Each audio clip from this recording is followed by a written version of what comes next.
What defines an empath? Who is an empath? What is an empath? A lot of questions, and if you Google, you'll get a top 10 list that will explain and share the typical traits of an empath. And I'm going to share the top 10 traits of an empath, but I'm going to share an 11th trait, which is ultimately the defining trait of what makes an empath. My name is Vital Germain. I'm a life coach and a keynote speaker. I'm also the author of Pink is the Color of Empathy, Becoming a High-Value Person in a Disconnected World. This is a guide, all things empathy, all things empath that you need to know. And please remember to follow, like, and subscribe. Empaths are very rare, making for a limited 5% of the population, according to some statistics. This means it is not easy being an empath. Number 1. Empaths are highly sensitive people, also referred to as HSP. This means they are acutely in touch with their emotions. They feel all the feels, all of the time, which can be overwhelming. Empaths feel, sense, and absorb other people's emotions, which means, on top of being sensitive, they will absorb everybody else's emotions, energy, vibes. Most empaths, but not all empaths, are introverted. Most empaths are highly intuitive. Some empaths will go one step further and fall into the realm of being psychic. If you are an empath, you will oftentimes feel the need to find solitude, to be with your own thoughts, to be within your own space, to be within your own safe energy bubble.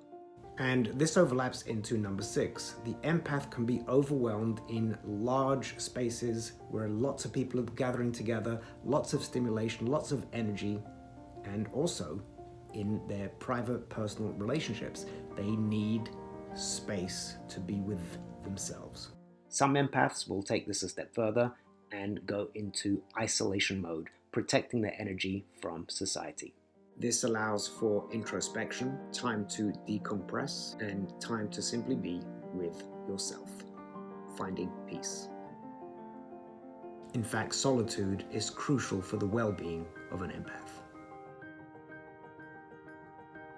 And that brings us to number 7, potentially the most dramatic, the most challenging, if not the most painful part of being an empath. The empath attracts energy vampires, narcissists, manipulators, abusers. Why? They are attracted to your light, to your kindness, and your innate goodness. You are a magnet for abuse because you are patient, you are caring, you are forgiving. And that brings us to number 8, which is a good way to manage the overwhelm, to manage your emotions, is to spend plenty of time in nature, connecting with all sentient beings, pets, dogs, cats, animals in general, but please make sure that you spend plenty of time in nature because that's what the empath needs. Number 9, one of my personal favorites, the empath has an elevated level of emotional intelligence. We are very observant. We notice micro-communications, the nuances, the subtleties in facial expressions, tone of voice, etc., etc., etc. And as a result of all those things, but not yet number 11, the consummate definition of the true authentic empath, but all those things, bring them together, it means that the empath has an ability to see, hear, and seek understanding with other people, making us non-judgmental, making us open-minded, which makes people feel safe. Have you ever noticed, as an empath, you will get random strangers come up and share their life story with you because you are a trustworthy human being. Why? Because you have a huge, kind heart. And now to number 11, which brings it all together and ultimately defines the empath. The empath is given a gift, sometimes considered as a burden. But once you learn to leverage this gift, once you are empowered, once you are conscious, then being an empath becomes a lifestyle.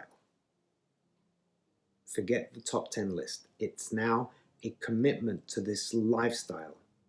It's an honoring of this superpower, this beautiful gifts that you've been given. It's leveraging those traits for the betterment of humanity. It's the ability to provide space for people. It's the ability to share your light. Given, be selective with whom you share that light. There are a lot of advantage takers who are going to suck you dry of your light and your energy. But it is your responsibility. I believe firmly that any given gift, whether it's you are a musical prodigy, whether you are an incredibly talented, gifted athlete. In fact, there's a quote by Pablo Picasso, and he says, "The meaning of life is to find your gift. The purpose of life is to give it away." And that's what I mean in terms of being a true empath and embodying all that it means, the responsibility, the leveraging of the gift, the sharing of the light, the making the world a better place, the connection to humanity, to animals, to nature, to Mother Nature. All of those aspects go much deeper than just, well, yes, I'm an HSP. Yes, I relate to animals. Yes, I like to be kind. Those are only the superficial traits. If you want to truly embody and become an empath, then you have to focus on the lifestyle, the responsibility, the accountability of this gift that you have been given. Go out there, make the world a better place, because the meaning of life is to find your gift. The purpose of life is to give it.